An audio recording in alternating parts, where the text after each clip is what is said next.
प्लांटेक्स पर आपका स्वागत है और हमेशा तरह निवेदन है प्लांटेक्स को सब्सक्राइब करें, हमारे वीडियोस को लाइक करें और फ्रेंड्स एंड फैमिली के साथ शेयर भी जरूर करें। दोस्तों, जैसा आपको जानकारी है कि प्रधानमंत्री मोदी जी जो है एससीओ समिट के लिए चीन गए हुए हैं। उसके पहले वो 2 दिन का जापान का उनका विजिट था। कल रात वो चीन पहुंचे हैं और आज एससीओ समिट,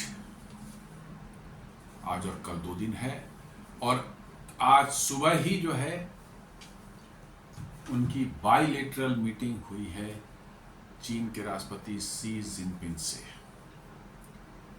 और इसको देखकर अमेरिका को जो है जबरदस्त मिर्ची लगी है, इतनी जबरदस्त मिर्ची लगी है कि वह अब यूरोपियन यूनियन को भी धमका रहा है कि तुम भी भारत पर जो है 50% टैरिफ लगाओ। जी हाँ, अब अमेरिका पूरी तरह से बौखला चुका है। अमेरिका के कुछ समझ में नहीं आ रहा है कि वो क्या करे क्या नहीं करे, और वो इस बौखलाहट में अनाप शनाप बयान दे रहे हैं। उनके एडवाइजर्स, उनके जो चौकड़ी के जो है चांडाल चौकड़ी चांडाल चौकड़ी के जो है लोग हैं, वो अनाप शनाप बयान भी दे रहे हैं।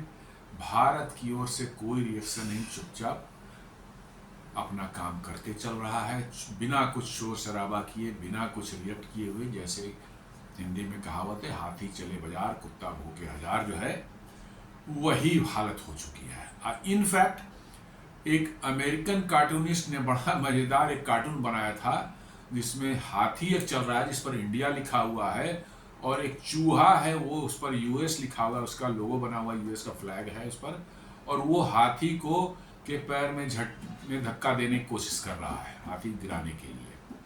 तो यही हालत है वहाँ के। अब कार्टूनिस्ट भी जो एक बात को कर रहे हैं, और इतना बौखलाहट किसी देश में साफ बताता है कि उनमें मैच्योरिटी नाम की कोई चीज ही नहीं है। मतलब उनका है कि माई वे और हाईवे वाला उनका कंसेप्ट जो है कि जो हम चाहते हैं बस वही हो, नहीं तो फिर और कुछ हो ही नहीं सकता। और इस बौखलाहट में वो अनाप शनाप उनके जो है चंडाल चौकड़ी के जो है लोग हैं बयान दे रहे हैं।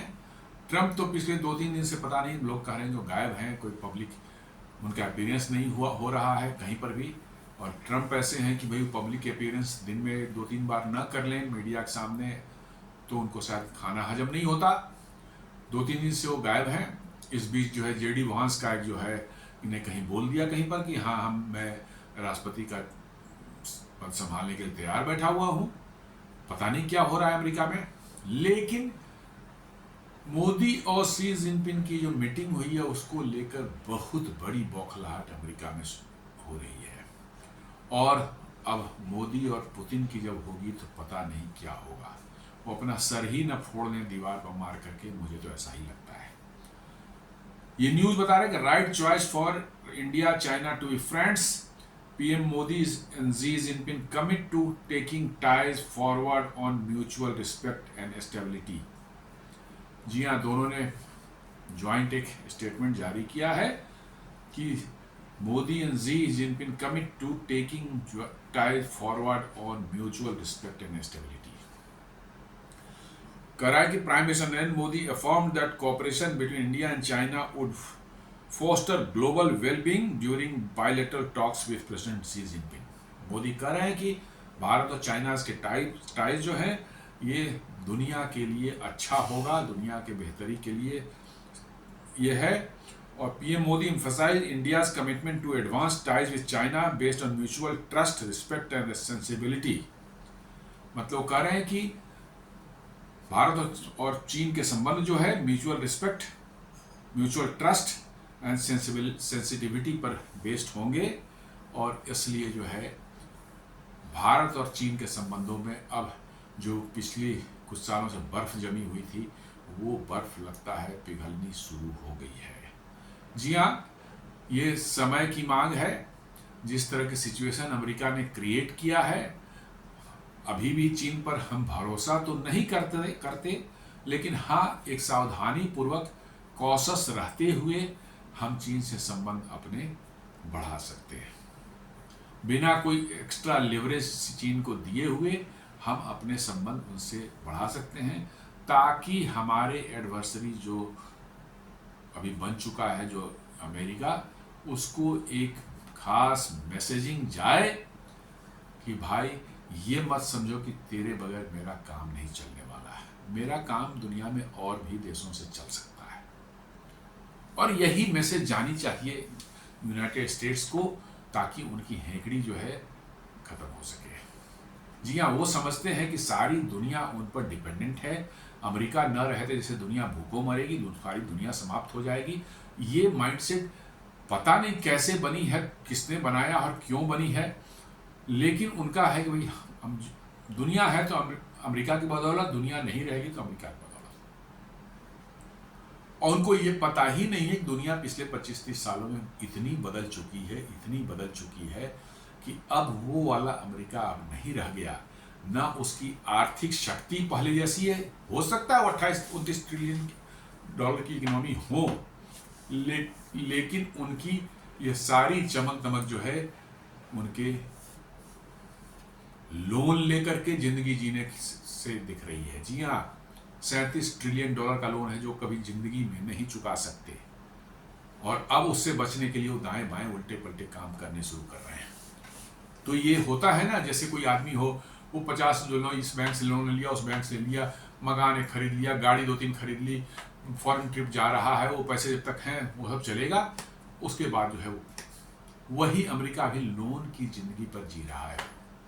और जिस दिन उसको लोन मिलने बंद हो जाएंगे, जो कि अब दिख रहे हैं, मैंने पिछले वीडियो में बताया ही है इसको, कि कैसे दूसरे देश जो हैं, जो अमेरिका के ट्रेजरी बॉन्ड्स बड़ी तादाद में, बड़ी संख्या में खरीदते थे, ताकि उनका इन्वेस्टमेंट एक सेफ जगह हो सके। हो अमेरिका को बिल्कुल सेफ बेट माना जाता था कि अमेरिकन बॉन्ड्स जो हैं वो कहीं नहीं जाने वाले हैं, लेकिन अब उस पर भी खतरा मंडरा रहा है। पता नहीं वो जिन्होंने खरीदे हैं उनको पैसे मिलेंगे कि नहीं मिलेंगे जब बॉन्ड को इनकैश करना चाहें, क्योंकि अमेरिका वैसे पोजीशन में ही नहीं है कि उतना पैसे वो दे सके लोगों को। ये साफ दिखा रहा है कि अमेरिका, और इसलिए जो है अब फॉरेन जो सेंट्रल बैंक्स हैं डिफरेंट कंट्रीज के जो हैं, उन्होंने अमेरिका के ट्रेजरी बॉन्ड्स जो हैं उनको लेना बिल्कुल बंद कर दिया है। जी हाँ, बिल्कुल बंद कर दिया है। उनके ट्रेजरी बॉन्ड खरीद रहे हैं कौन? शॉर्ट टर्म गेन के लिए वहीं के हेज फंड्स वगैरह जो है वही खरीद रहे हैं, और हेज फंड्स को भी 2% भी उसमें मिल गया, प्रॉफिट दिख रहा है, वो तो 2 महीने बाद बेच करके भाग जाएगा, और अमेरिका तब जो है डिफॉल्ट करने की पोजीशन में आ सकता है। अमेरिका के पास पैसे नहीं है कि वो बॉन्ड्स जिन्होंने खरीदे हैं उनको पैसे लौटा सके। पूरे साल की जीडीपी है उससे भी कहीं ज्यादा जो है उनकी 28-29 जीडीपी है, 37-38 ट्रिलियन डॉलर का लोन है, और उस 38 ट्रिलियन डॉलर में जो है हर दिन 22 बिलियन डॉलर्स का जो है इजाफा हो रहा है, और उनको हर दिन जो है 3 ट्रिलियन डॉलर के इंटरेस्ट पे करने पड़ रहे हैं।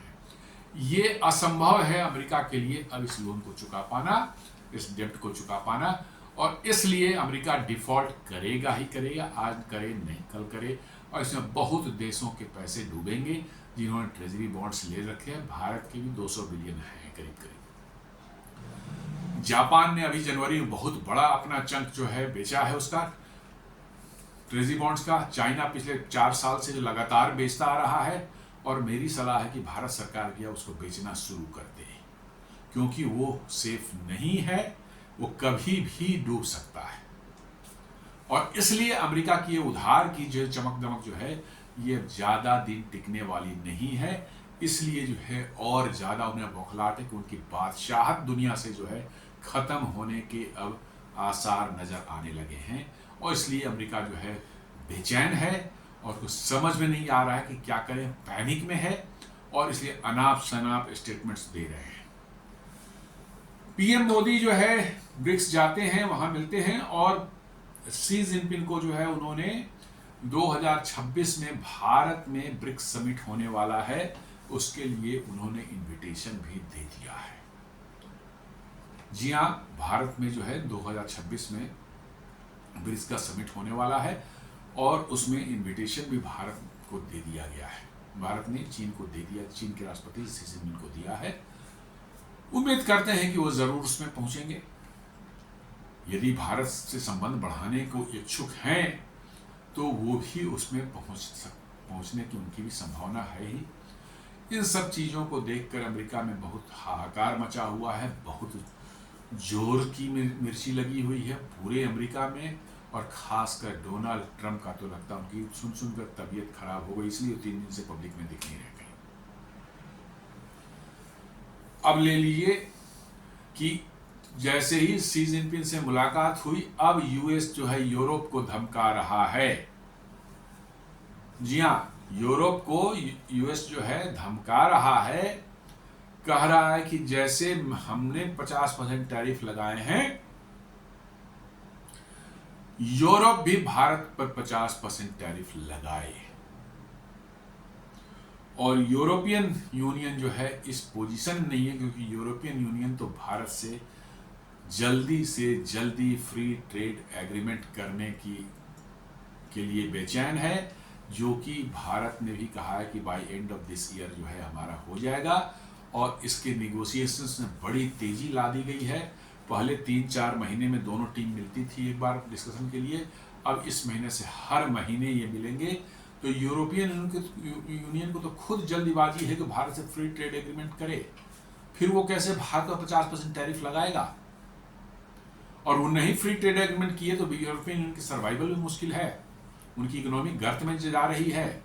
आपको मैंने बता रखा है पिछले 2 वीडियोस में कि कैसे फ्रांस और यूके आईएमएफ के दरवाजे पर बेल आउट के लिए खड़े होने वाले हैं।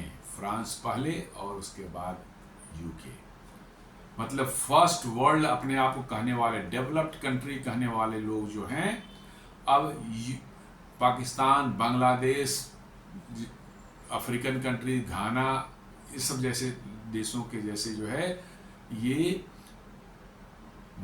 आईएमएफ इंटरनेशनल मॉनेटरी फंड के दरवाजे पर लाइन में खड़े होने वाले हैं कि साहब हमको भी लोन दीजिए, हमको भी बेल आउट दीजिए, नहीं तो हम डूबने वाले हैं। जी, यही स्थिति है, वो हो चुकी है। और मैं बताऊं कि ये स्थिति अमेरिका के साथ भी आएगी, आज नहीं आएगी, 10 साल के अंदर में आ जाएगी। अमेरिका भी बेल आउट पैकेज के लिए जाएगा आईएमएफ पास में, और आईएमएफ कहेगा कि हमारे पास पैसे ही नहीं है कि हम आपको दें। हाँ, ये होने वाला है। जो अमेरिकन डेब्ट है, वो डेब्ट क्यों है? ऐश मौज करनी है, लूट मार चल रही है वहां पर अमेरिका के अंदर में। गवर्नमेंट ऑफिशियल्स, पॉलिटिशियंस सब लूट रहे हैं। अमेरिका में क्या करप्शन, इंडिया में क्या करप्शन है? कुछ नहीं है उसके सामने, बहुत छोटा है। यदि आप देखेंगे तो वहां पर सीधे लूट मार हो रही है। 100 बिलियन जाता है यूक्रेन को, और उसमें से 50 बिलियन वापस आ जाता है अमेरिका में मनी लॉन्ड्रिंग होकर के, और आपस में बंदर बांट हो जाती है। इस तरह से अमेरिका में लूट मची हुई है अभी। और अमेरिका की जो हालत है, वो डेब्ट जो बढ़ रहा है $22 बिलियन रोज के हिसाब से, वही जो है अमेरिका का भी बंटाढार करने वाला है। और वही जो है अमेरिका को भी आईएमएफ के दरवाजे पर लाके खड़ा कर देगा, जहां अमेरिका भी लोन के लिए भीख मांगेगा। और तब तक आईएमएफ के हाथ पैसे भी नहीं होंगे, क्योंकि जब पहले तो यूरोपियन जो है वही सब खा पी जाएंगे सारे पैसे आईएमएफ के जो है। 2 हैं, उसके बाद जो है और भी आ जाएंगे, उसके बाद अमेरिका जाएगा, तब तक कुछ बचेगा नहीं। इसलिए अमेरिका की हेकड़ी जो है अब बहुत जल्द जो है उसकी हेकड़ी निकलने वाली है। जी, तो वही मैं कह रहा था कि यूएस जो है यूरोप को धमका रहा है कि आप भी भारत पर टैरिफ लगाओ। यूरोपियन यूनियन को हिम्मत नहीं हो रही है, सच बताऊं तो। What happened at summit? India China thaw on SCO sidelines. Modi and Xi publicly stressed progressive relations and stabilized borders. जी हाँ, इन्होंने दोनों ने साथ साथ मीटिंग किया और स्टेटमेंट जारी हुआ कि दोनों ने जो है प्रोग्रेसिव रिलेशंस की बात की है और बॉर्डर्स पर शांति रखने की कोई एम्फेसिस दिया उस पर। बॉर्डर्स जो हैं वो स्टेबल रहेंगे, इस पर उन्होंने जोर दिया है। Delhi announced that resumption of direct flights and Kailash Mansarovar यात्रा सिंबॉलिक डी आइसिंग आफ्टर 2020। जी 2020 की गलवान के बाद जो है दिल्ली और चाइना और इंडिया के बीच में डायरेक्ट फ्लाइट्स जो है बंद थी, तब से 5 साल से ऊपर हो गए हैं। भारत ने जो है अनाउंस किया कि वो फ्लाइट्स अब शुरू की जाएंगी और साथ साथ जो कैलाश मानसरोवर यात्रा भी बंद थी वो भी शुरू होने वाली है। ये अनाउंस किया गया भारत की ओर से। This eases Beijing Delhi tensions precisely when Washington wants India tightly aligned। ये तब हो रहा है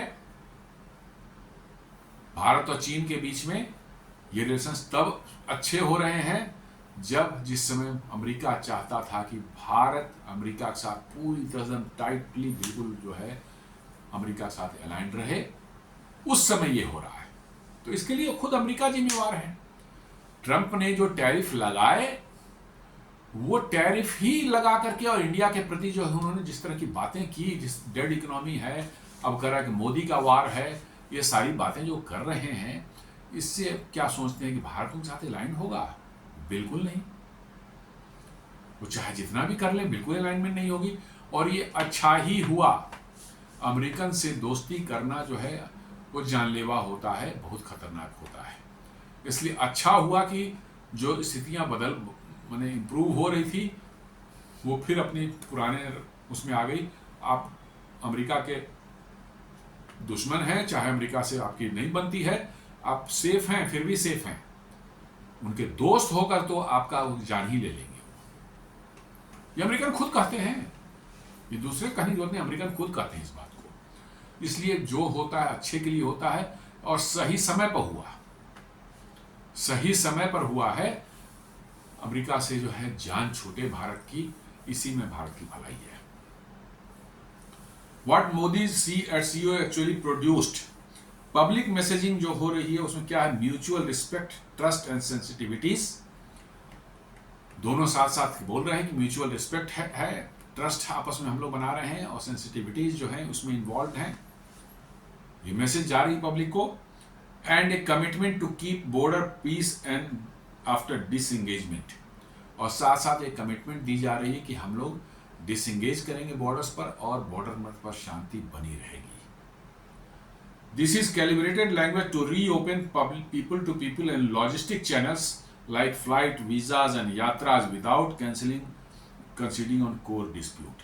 ये एक डिप्लोमेटिक कैलिब्रेटेड, बहुत ही कैलिब्रेटेड मतलब कि जो है हिसाब से दिया हुआ स्टेटमेंट है, जिसमें कि कहा जा रहा है कि पीपल टू पीपल कॉन्टैक्ट जो है वो हो, reopen people to people and logistic channels, जैसे कि फ्लाइट्स को खोला जाएगा, वीज़ा जो है वो दिए जाएंगे और मानसरोवर यात्रा जो है वो भी शुरू होगी। लेकिन साथ साथ ये भी है कि कोई कोर इश्यूज पर किसी ने, दोनों तरफ से किसी ने कंप्रोमाइज नहीं किया है। भारत ने भी नहीं किया है, चाइना ने भी नहीं किया है। ये अच्छी बात है कि अपने कोर इश्यूज पर है, ऊपर से हो रहा है, बट हमने कोर इशू कंप्रोमाइज नहीं किया है। स्ट्रेटजिक इफेक्ट क्या है? Modest though reduces India's immediate dependence on Washington amid tariff pressure. जी हाँ, वाशिंगटन को ये मैसेज जा रहा है कि भैया हम तुम पर डिपेंडेंट नहीं है, हम और जगह भी बिजनेस कर सकते हैं। And gives Delhi optionally as it navigates optionality as it navigates energy security with Russia and supply chain with East Asia.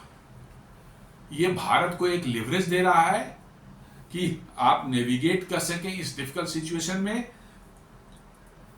Energy security Russia के साथ में and supply chain east Asia के साथ में आपका जो है और मजबूत होगा। इससे जो है आपको अपनी इकोनॉमी को चलाने के लिए, अपने देश को आगे ले जाने के लिए और हेल्प मिलेगी। मतलब कि अमेरिका जो समस्या पैदा हुई थी आपके एक्सपोर्ट्स वगैरह को लेकर के, वो उससे आप मुक्त हो जाएंगे। हाँ, कुछ समस्या भारत को डिफेंस इक्विपमेंट, खासकर एरो इंजन जो हैं, 2 इंजन जो तेजस के लिए F404 और तेजस MK2 के लिए F414 जो है, इसमें अमेरिका जरूर बदमाशियां करेगा और उसने शुरू भी कर दी है। और भारत भी इसके ऑप्शंस तलाश रहा है कि कहाँ से ऑल्टरनेट इंजन लेकर के, थोड़ा डिले होगा प्रोजेक्ट, बट ऑल्टरनेट इंजन लेकर के जो है अपने प्रोजेक्ट को आगे बढ़ाया जाए। और ये अमेरिका को इतना बड़ा एक झटका लगेगा कि उनको सोच रहे कि हमारे इंजन के बगैर इनका बन ही नहीं सकता। बन जाएगा, बिल्कुल बन जाएगा, दूसरे इंजन से बन जाएगा। और ये मैसेज देना अमेरिका को बहुत जरूरी, अमेरिकन की हेकड़ी जो है उनको बाहर करनी जरूरी है। बिल्कुल उनको ये दिखा देना है कि भैया तेरी औकात कुछ नहीं है, तू नहीं भी रहेगा मेरा काम चलेगा, ये दिखाना बहुत जरूरी है। Multiple outlets framed it as a reset driven in part by Russian US tariff coercion.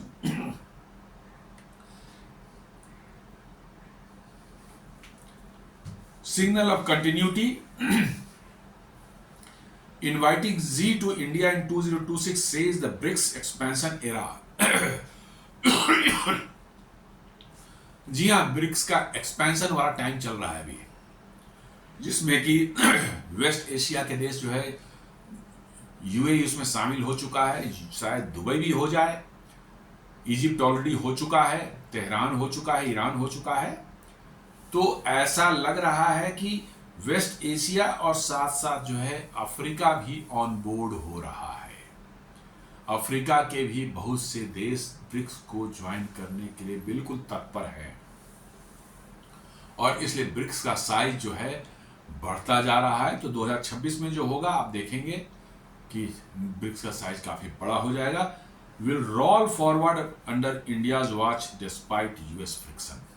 कह रहा है कि ये मैसेज जो जा रही है कि ब्रिक्स का जो एक्सपेंशन होगा भारत के निगरानी में हो रहा है, और डिस्पाइट यूएस सैंक्शन, यूएस के सैंक्शन के बावजूद भी, यूएस के फ्रिक्शन के बावजूद भी ऐसा हो रहा है।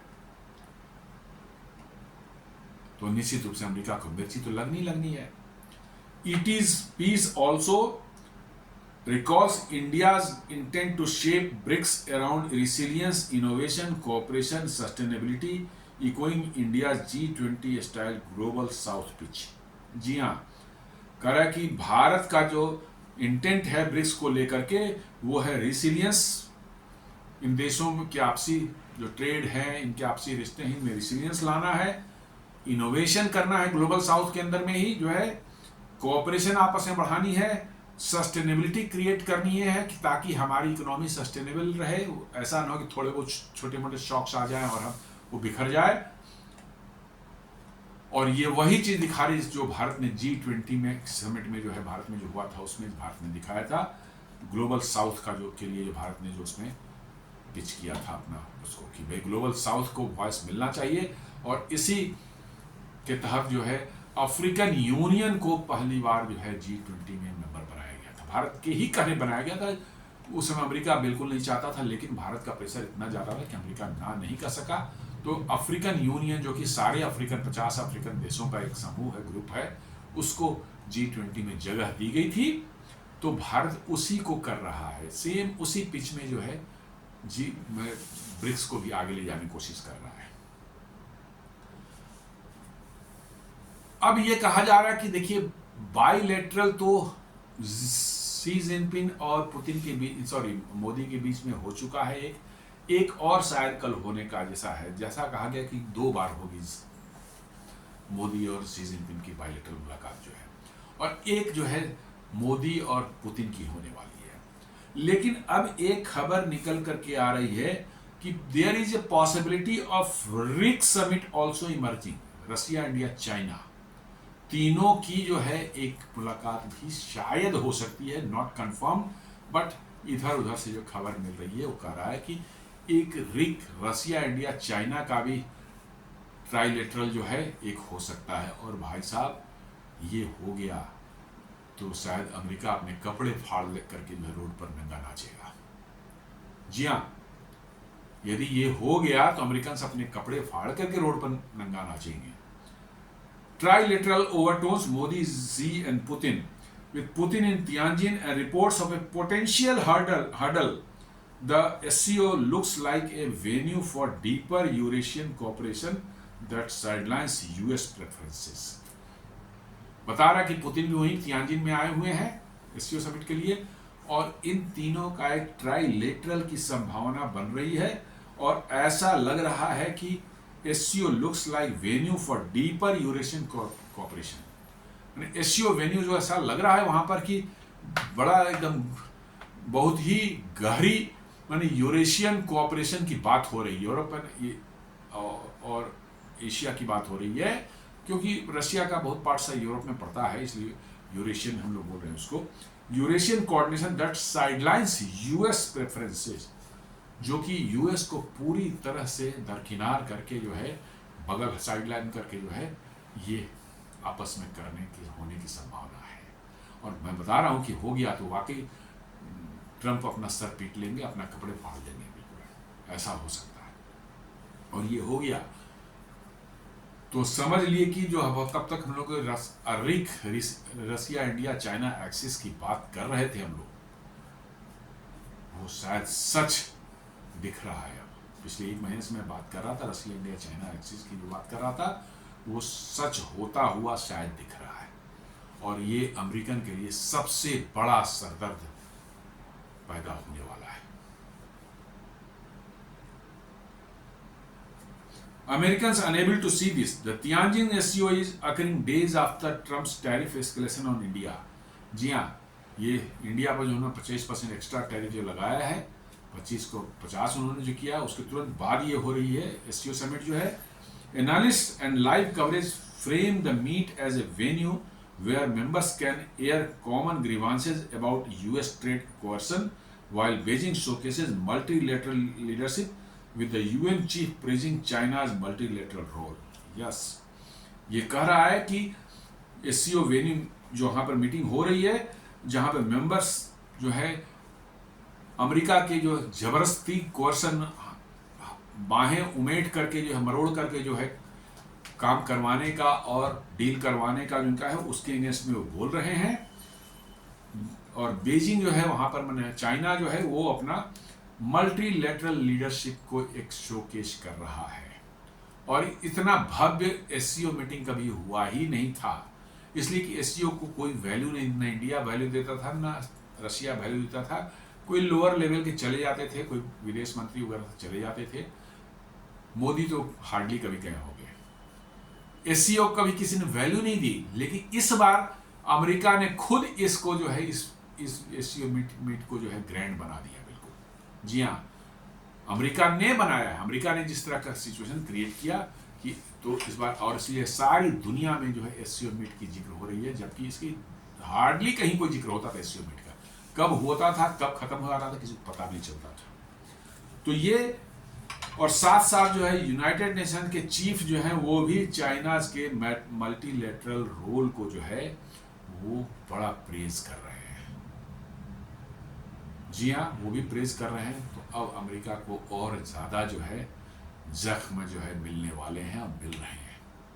और उन जख्मों पर कहिए कि नींबू मिर्ची जो है और नमक मिर्च जो है रगड़ा जा रहा है। This is what is happening. The narrative Putin plus Putin's presence undercuts US। और खासकर जो है पुतिन जो वहाँ प्रेजेंट होंगे, ये साफ साफ अमेरिका को एक खुलेआम कह सकते हैं कि अमेरिका को एक चैलेंज टाइप का है कि देख लो भैया, तुम जिसको एडवर्सरी मानते हो वो हम उसके साथ बैठ के हम लोग गपशप मार रहे हैं यहाँ पर। यही रियली सच्चाई यही है।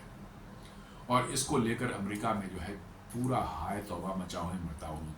मीडिया को ले लीजिए, वहाँ पॉलिटिशियंस ले लीजिए, वहाँ थिंक टैंक्स को ले लीजिए, सब चीख चिल्ला रहे हैं कि साहब 25 साल हम लोग मेहनत करके भारत को जो है चीन और चाइना से और रसिया से दूर किया था। ट्रंप ने 25 महीने में नहीं, 6 महीने में ही सबका गुड़ गोबर कर दिया। ऐसा कभी नहीं हुआ था। हमने बड़ी मेहनत की थी भारत को जो है अपने पाले में लाने के लिए जो है, और काफ़ी हद तक हम सक्सेसफुल भी हुए थे, लेकिन एक झटके में ही भारत जो है हमसे दूर हो गया। ये सारी बातें वहाँ हो रही हैं, क्योंकि आपको मैं बताऊं, अमेरिका चाहे जितना भी बड़ा हो, बहुत बड़े लोग भी होते हैं, उनको भी कई बार छोटे लोगों की ज़रूरत पड़ती है, बिना उनके काम नहीं चलता उनका। और भारत उतना छोटा भी अब नहीं रहा, आपको बताऊं। जी हाँ, भारत उतना छोटा भी नहीं रहा। क्यों? सिर्फ आप नॉमिनल GDP जो है 4.3 ट्रिलियन डॉलर भारत की और 28 ट्रिलियन डॉलर अमेरिका की, उस पर नहीं जाइए। भारत की GDP अभी जो है परचेजिंग पावर पैरिटी में 17.5 ट्रिलियन डॉलर हो चुका है। जी हाँ, 17.5 ट्रिलियन डॉलर्स, और अमेरिका वही 28 ही है, चूंकि डॉलर टर्म में ही है। और हमारा तो परचेजिंग पावर में, हमारी परचेजिंग कैपेसिटी कितनी है मेरी, हमारे करेंसी की ये चाहे, या हमारी कैपेसिटी जो हमारे पास इनकम हमारा है उसमें कितना हम गुड्स एंड सर्विसेज खरीद सकते हैं, इस पर मेजर की जाती है। तो हम अमेरिका से बहुत पीछे अब नहीं हैं। और ब्लूमबर्ग, इंटरनेशनल मॉनिटरिंग फंड और बड़े बड़े जो एजेंसीज हैं वो बार बार रिपोर्ट छाप रहे हैं कि 2038-40 मैक्सिमम, कुछ 2038 बोल रहे हैं, कोई 2040 बोल रहे हैं, परचेजिंग पावर पैरिटी के बेसिस पर अमेरिका को की बराबरी जो है भारत कर लेगा। और उसके 5 साल के अंदर में तो दोनों के बीच में गैप इतना हो जाएगा, भारत इतना आगे निकल जाएगा कि अमेरिका कभी सोच भी नहीं सकता वहां पहुंचने का। तो ये दिख रहा है, राइटिंग ऑन द वॉल सामने है, और इसको देखकर अमेरिकन की जो है नींद उड़ी हुई है, हवाइयां उड़ी हुई है, और ये सारी बदमाशियां जो देख रहे हैं ये उसी के लिए हो रही है कि किसी भी तरह से इन दोनों को, इनको चीन को ही बर्बाद करो, भारत को भी बर्बाद करो, ताकि इनकी ग्रोथ या जो विकास की यात्रा बढ़ रही है दोनों की आगे, वो रुके। जी हाँ, और ये जो टैरिफ वैरिफ जो है सारा का सारा उसके तेल वेल का छोड़ दिए तो बकवास है। तेल वेल का कुछ वो खेल नहीं है कि रसिया से आप, तो हाँ, तेल को आप यूरोप में बेच करके और अमेरिका को ही भी बेच करके आप मोटा पैसा कमा रहे हैं, उससे उनको जरूर तकलीफ है। रसिया से तेल उससे तकलीफ नहीं है, आप मोटा पैसा कमा रहे हैं बिकॉज कि उनको तो लगता है कि पैसा कमाने का अधिकार सिर्फ उनका है। इंडियन कोई कैसे पैसा कमा लेगा, ये उनका अधिकार है, इसीलिए उस पर जरूर उनको मिर्ची लग रही है। रसिया से तेल आपका, रसिया से तो ये भी ले रहा है, क्या कहते हैं, गैस ले रहा है, यूरोपियन यूनियन ले रहा है, चाइना ले रहा है, कहाँ को कोई दिक्कत है। आज तो ये भी निकल करके आए कि भारत का रिफाइंड ऑयल जो है यूक्रेन भी खरीद रहा था, यूक्रेन का 15% जो है रिफाइंड पेट्रोल और डीजल की रिक्वायरमेंट जो है भारत पूरा कर रहा है। ये कैसे हो सकता है जब आप कह रहे हैं कि भाई रसिया को फंड कर रहा है भारत, तो यूक्रेन को तो भारत का तेल लेना ही नहीं चाहिए था। तो वो इशू है ही नहीं, मैं साफ बोल रहा हूं, इशू है भारत को। अब उनको लग रहा है कि भारत हमारे हाथ से निकल रहा है, भारत को कंट्रोल करना मुश्किल है, और इसलिए जो है भारत को किसी भी तरह से जो है यहाँ डिस्टर्बेंस क्रिएट करें, कुछ करें, ताकि यहाँ पर भारत की ग्रोथ स्टोरी जो रुके। Desperate attempt by USA now, India Today reports, citing White House Royal Office sources that Washington has urged key European capitals to mirror the US line on India, halt energy trade with New Delhi and consider secondary tariffs, arguing India is fueling Russia's war via discounted crude, that this directly links to the 50% US tariff wall already imposed on Indian goods. जी, ये कह रहे हैं कि European union कह रहे हैं कि भैया रोको, भारत के साथ ट्रेड रोको, नहीं तो हम सेकेंडरी टैरिफ लगा देंगे, और भी देशों को बोलेंगे ये कि सेकेंडरी टैरिफ लगा देंगे। अब कोई सुनने वाला नहीं है इनकी, आप लगा दीजिए, जो करना है लगा दीजिए, आपसे कोई ट्रेड ही नहीं करेगा, अमेरिका से कोई ट्रेड ही नहीं करेगा, लगाए रहो सैंक्शन भैया। हमारी तरफ से भी सैंक्शन है कि हमें ट्रेड नहीं करना आपकी ओर से, और वही आर्गुमेंट है कि India is fuelling Russia's war, this directly links to the 50% US tariff, जो ये सीधे लगा रखा है 50% टैरिफ, उसी से सीधा लिंक है इसका। तो कोई अब असर पड़ने वाला नहीं, चिल्लाते रहो, गला फाड़ते रहो, कोई फर्क नहीं पड़ता। डिस्परेट होने का दो कारण है, एक तो इंडिया सुन ही नहीं रहा उनकी बात, और दूसरा जो है कि भाई यूरोपियन यूनियन भी उनकी बात अब नहीं सुन रहा है, जो कह रहे हैं कि भारत पर तुम भी पेनाल्टी लगाओ, 50% टैरिफ लगाओ, जो है यूरोपियन यूनियन भी उनकी बात नहीं सुन रहा है।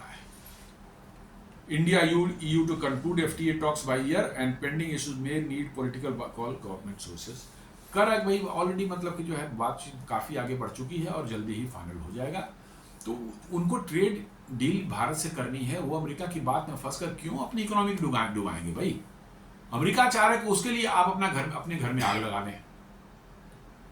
भाई अमेरिका की क्या जरूरतें हैं, क्या उसकी परेशानियां, उसके लिए हम अपने घर में आग लगा लें, ये कौन सी होशियारी वाली बात होगी। इसलिए यूरोपियन यूनियन इस बार मना कर दिया कि नहीं, ये नहीं होगा।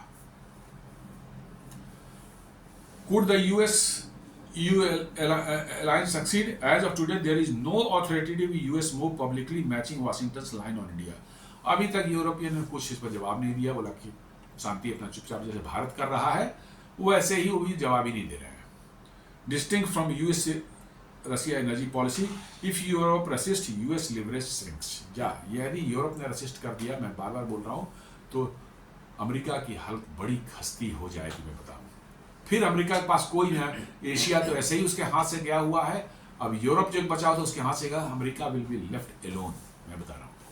कनाडा और मैक्सिको भी उसको छोड़ चुके हैं और साउथ अमेरिका पूरा ही उससे नाराज चल रहा है, बिल्कुल। ब्राजील है, अर्जेंटीना, किसी को ले लीजिए, अमेरिका बता रहा हूँ अकेला खड़ा रहेगा। लगाओ सारी दुनिया पर सैंक्शन, बिल्कुल सैंक्शन लगा करके बैठे रहो। और ये इंडिकेशन जो अभी कुछ दिन पहले नाटो की एक यूरोप की ही मन है, बहुत सीनियर ऑफिशियल्स हैं, उन्होंने कहा था अमेरिका को कि भाई इंडिया ने पर टैरिफ लगा के अमेरिका ने बदमाशी जो की है, ये सारा का सारा इंडो पैसिफिक का हमारा गेम जो है अमेरिका ने चौपट कर दिया है। और अमेरिका को बिल्कुल अकल नहीं है, समझ नहीं आती कि हम भारत से हमारे रिश्ते जिस तरह से बन रहे थे उनको कैसे अमेरिका ने देखते देखते जो है उसको नेस्तनाबूद कर दिया है। बड़े मैंने तगड़ा उन्होंने डांट लगाई थी यूएस को। तो इससे साफ लगता है कि यूरोपियन यूनियन शायद इस बार अमेरिका के साथ, क्योंकि यूरोपियन खुद डूब रहा है भाई, इस चक्कर में यूरोपियन यूनियन की खुद हालत खराब हो चुकी है और उसकी हालत खस्ता है। वो तो कहा मैंने कि फ्रांस और यूके जो है बेल आउट के लिए आईएमएफ का जाने वाले हैं और समूह की भी हालत तो वैसी ही है। तो कौन मतलब कि जो है अमेरिका के चक्कर में अपने घर में आग लगाएगा, ये समझने वाली बात है। क्यों लगाएगा भाई, क्यों हम अपने घर में आग लगा लें? हमारा घर ठीक ठाक चल रहा था, अमेरिका को हम खुश करने के लिए अपने घर में आग लगा लेंगे, this not logical.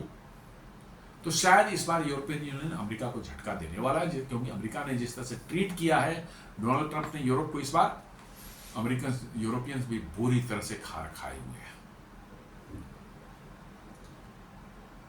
Tariffs at this scale damage not only bilateral talks but also shared strategic interest in the Indo-Pacific। वही जो नाटो के ऑफिशियल्स हैं उन्होंने कहा था ये कि टैरिफ सिर्फ मतलब कि जो है this is not only bilateral ties, जो बायलैटरल टाइज को ही सिर्फ खराब नहीं कर रहा, बट इंडो पैसिफिक में हमारा सारा गेम जो है स्ट्रेटेजिक इंटरेस्ट है उसको खत्म कर दिया है अमेरिका ने जो है। Punishing India over Russian oil and trade choices could push new Delhi further forward towards Moscow and Delhi Beijing. यही बात वो भी कर रही है कि भाई टैरिफ जो लगा करके जो है रशियन ऑयल के लिए जो आपने किया है, ये फर्दर जो है भारत को रशिया और बीजिंग के नजदीक ले जाएगा। ये समझ ही नहीं आ रही अमेरिका को। उसकी हेगड़ी कारण जो है ना, कहा था जब नाश मनुष्य पर छाता है पहले उसका विवेक मर जाता है, वही चीज अमेरिका पर हुई है। उसका नाश उसको सामने आ गई चुका है, तो पहले विवेक उसका मर गया कि क्या सही है क्या गलत, वो खत्म हो चुका है उसका, और इसलिए वो अनाप शनाप डिसीजंस ले रहा है और जिसके परिणाम उसको बहुत जल्द भुगतने होंगे। Then economic coercion weakens trust in the broader western partnership framework. और इकोनॉमिक कोअर्सन जो कर रहे हैं डोनाल्ड ट्रंप, वो कर रही हैं कि ये वेस्टर्न जो है फ्रेमवर्क है पार्टनरशिप का जो है उसमें जो है उसको पूरी तरह से डैमेज करने वाला है। इसलिए जो है ये बहुत गंदा काम डोनाल्ड ट्रंप ने किया है और इसको लेकर के उन्होंने अमेरिका को बुरी तरह से लताड़ लगाई है। और यूरोप की ही है वो। ये इससे पता चलता है कि नाटो का और यूरोप का अमेरिका के प्रति क्या रुख है उनका, और इसलिए लगता है कि इस बार अमेरिका शायद चिल्लाते रह जाए, यूरोप शायद नहीं उनको रिस्पॉन्ड करने वाला है।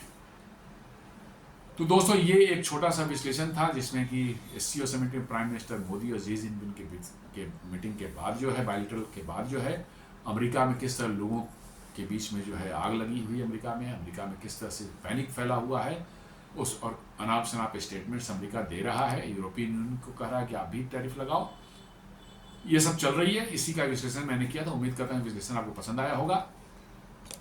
हमारे वीडियोस को आप लाइक करें, फ्रेंड्स एंड फैमिली के साथ शेयर करें, हमारे चैनल को सब्सक्राइब करें और बेल आइकन दबाना भी नहीं भूलें। धन्यवाद।